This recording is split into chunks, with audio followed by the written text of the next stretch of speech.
ನಮಸ್ಕಾರ. ಈ ಯಲ್ಲಾಪುರ ಡಿಜಿಟಲ್ ನ್ಯೂಸ್ಗೆ ಸ್ವಾಗತ.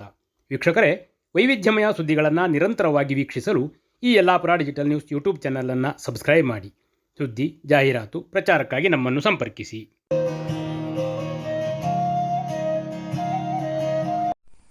ಎಲ್ಲ ಆತ್ಮೀಯರೇ, ನಾನು MK ಭಟ್ ಯಡಳ್ಳಿ, ಹಾಸನಗಿ ಗ್ರಾಮ ಪಂಚಾಯತ್ ಸದಸ್ಯನಾಗಿ ನಾಗರಿಕರ ಸೇವೆ ಮಾಡ್ತಾ ಇದ್ದೇನೆ. ನಮ್ಮ ಊರಿನಲ್ಲಿ 1969ನೇ ಇಸ್ವಿಯಲ್ಲಿ ವಿದ್ಯುತ್ ಸಂಪರ್ಕವನ್ನು ಏರ್ಪಡಿಸಲಾಗಿತ್ತು. ಸೊ ಅವತ್ತಿನ ದಿವಸ ಏನು ತಂತಿಯನ್ನು ಹಾಕಿ ನಮಗೆ ವಿದ್ಯುತ್ ಸಂಪರ್ಕವನ್ನು ನೀಡಿದ್ದಾರೋ ಇವತ್ತಿನವರೆಗೂ ಕೂಡ ಅದೇ ತಂತಿ ಇದೆ.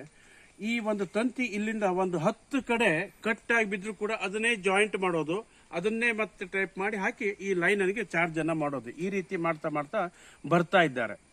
ಇವತ್ತು ಅವಘಡ ಏನಾಗಿದೆ ಅಂತಂದ್ರೆ, ಇಲ್ಲಿ ಒಂದು ತಂತಿ ಕಟ್ಟಾಗಿ ಮುದ್ದಾದ ಒಂದು ಆಕಳುಕರು, ರಾಜು ಗಣಪ ಸಿದ್ದಿ ಇವರಿಗೆ ಸೇರಿದಂತ ಒಂದು ಆಕಳುಕರು ಅಸುನೀಗಿದೆ. ಸೊ ಇದೇ ರೀತಿ ಪ್ರಕರಣ ನಸೀಬಕ್ಕೆ ಇವತ್ತು ಆ ರಾಜು ಸಿದ್ದಿನೇ ಕೂಡ ಆಕಳುಕರವನ್ನ ಹುಡುಕ್ಲಿಕ್ಕೆ ಬಂದವಾಗ ಅದು ಐಬೆಕ್ಸ್ ತಂತಿ ಮೇಲೆ ಅವನು ದಾಟಿ ಹೋಗಿದ್ದಾನೆ. ನಸೀಬಕ್ಕೆ ತಂತಿ ತಾಗಿಸ್ಕೊಳ್ಳಿಲ್ಲ, ಬಚಾವಾಗಿದೆ ಅವನ ಜೀವ.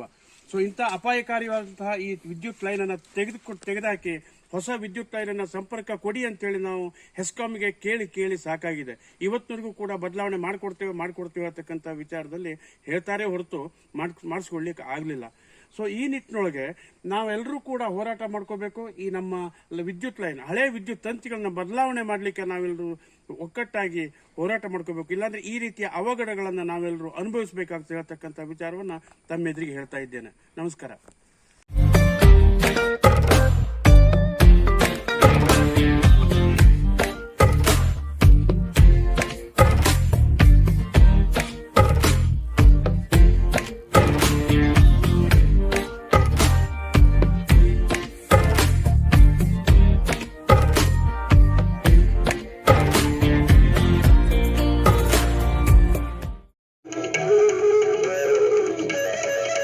ಎಲ್ಲ ಬಗೆಯ ಕೃಷಿ ಯಂತ್ರೋಪಕರಣಗಳ ಮಾರಾಟ ಮತ್ತು ಸೇವೆಗಾಗಿ ಹಿಂದೆ ಸಂಪರ್ಕಿಸಿ.